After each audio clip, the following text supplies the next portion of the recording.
When a life is at risk, each decision is crucial and any hesitation can be deadly. I'm William Shatner. Tonight, true stories of people who took action to try to save a life on Rescue 911. We begin on a summer day in 1988 when Michael Hike left his house in New Iberia, Louisiana, to go for a swim. An actor doubles for Michael, but the rest of the people have returned to help us reconstruct his story.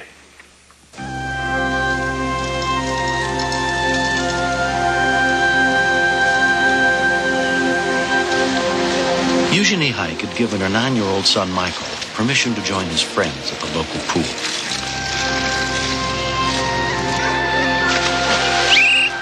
It was 16-year-old Heath Wallace's first summer as a lifeguard at the Iberia Golf and Country Club. I was the only lifeguard on duty.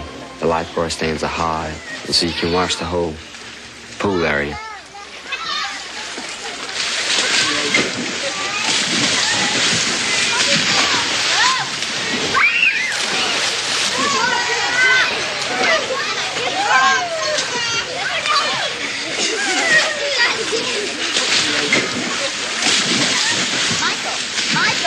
I decided I had to go run some errands. On the way, I stopped at the country club. Do you want to come with me? No, ma'am. Okay, don't go home until I come back. Michael's mother was 8.5 months pregnant with her third child. I figured if he was having such a good time with his friends, I was going to let him stay. So I said, be careful. I'll be back.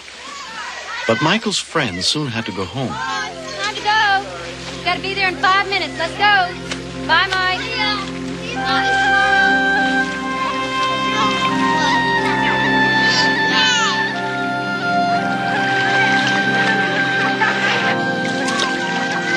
Alone in the big pool, Michael soon got bored and cold. But the 18-inch deep baby pool was always much warmer.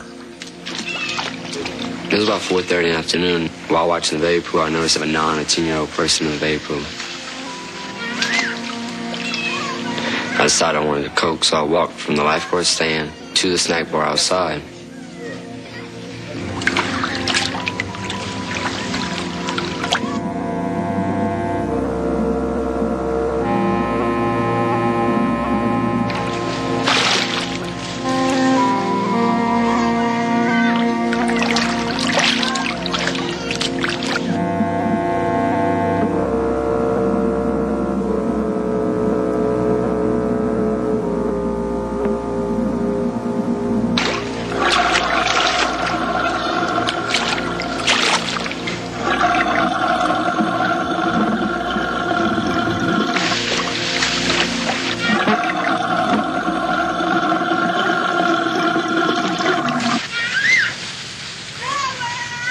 Walking back to my lifeguard stand, I heard the scream for help.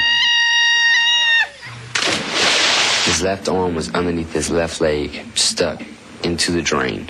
His head was about 6 inches under the water. His eyes were open. His lips were blue. He was dying. When he heard the boy was in trouble, Bobby Bolden was with golf pro Eric Indest. I couldn't visualize how it could happen until I went outside. Immediately, Bobby Bolden jumped in the baby pool.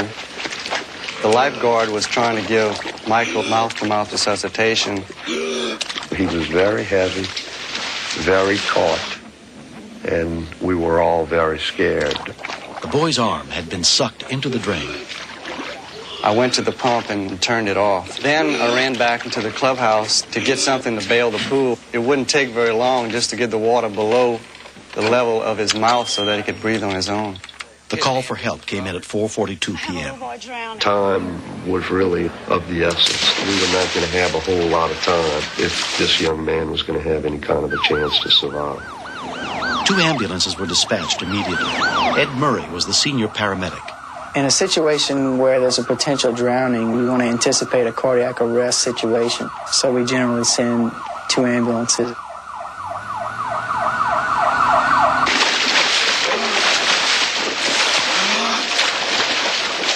Me having my arms around his chest could tell immediately that he was not getting an expansion in Michael's chest. At that point, I told him his air passage is blocked. I remembered that from Boy Scouting.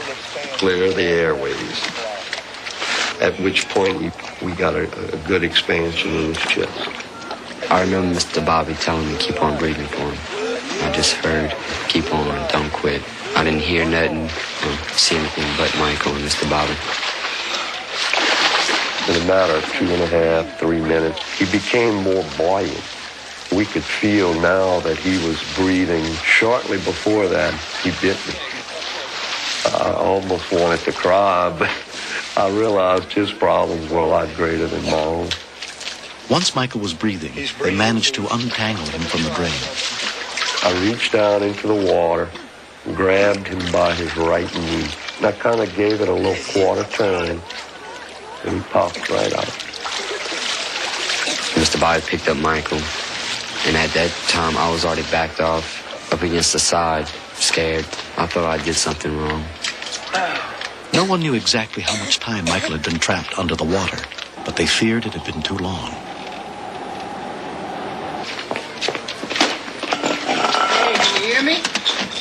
The boy was unresponsive to any sort of stimuli. He did have some fluid inside his lungs. I was very concerned because it can cause a very serious complication called aspirative pneumonia. Also, because he had a loss of consciousness due to lack of oxygen, my concerns at that time were certainly about brain damage.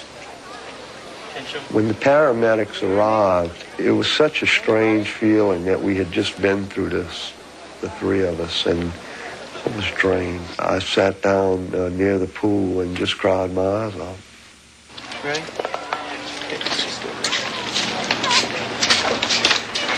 I didn't stay at my lifeguard stand, and I didn't watch him close enough. I should have prevented the accident before it happened. I closed my eyes and I'd just see his face, what he looked like in the water. The eyes, the blue lips, cold look. Couldn't get that out of my head. On the way before I got back to the country club, there was an ambulance. So I pulled over for the ambulance and I said, gosh, I hope whoever's in there is okay. Not knowing that my son was in there. When I heard that he almost drowned, I was really, really scared. I mean, that was my brother and he could die.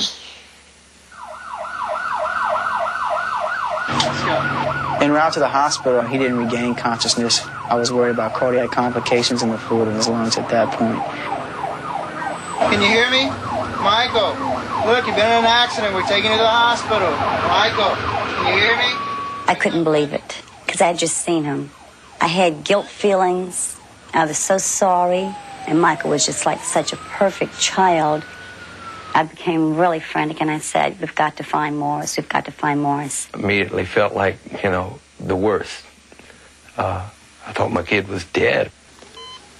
I was just in denial, telling myself he was going to be fine. I was asking the nurses, why are you doing all this? And they said, because we have to see how much fluid is in his lungs. And depending on that is whether or not his brain's going to start swelling, which means he'd have brain damage. Everybody got a chance to go see him. And then I got a chance to go see him. I said, like, I love you, Michael. And, when I say it usually, I really don't mean it. But that time, I really meant it. We met the doctor that is in charge. He said, I think your son is going to be fine. The lifeguard that gave your son artificial respiration, mouth to mouth, saved his life. And you need to really thank him for it. I didn't think I deserved to be congratulated. I was just doing my job. The young lifeguard has become friends with Michael and his family. The cutest thing that came out of this for me was, at that time, I had become a candidate for mayor. I got a phone call from Michael. And he wanted to be my campaign agent. Bobby Bolden was elected mayor of New Iberia. Michael was released from the hospital after 2 days. There was no brain damage. When I was under there, I was thinking that my mom was going to have a baby in about a month. And I was thinking, will I ever be able to see this baby? What will it be and all? And then everything just blacked out. 3.5 weeks after the accident, Michael's baby sister Eugenie was born. Every once in a while, anytime, any place, I'll be driving along and it'll hit me that I could be driving along right now and not have my son anymore, and I'll get a little melancholy, but it's almost a feeling of gratitude that you can't put into words. I've thanked them, but I could never thank them enough. Could never thank them enough. Next. I knew what they were going through. When you can't get air and you see all this clear air out there, it's the one way to get it, and that's to jump.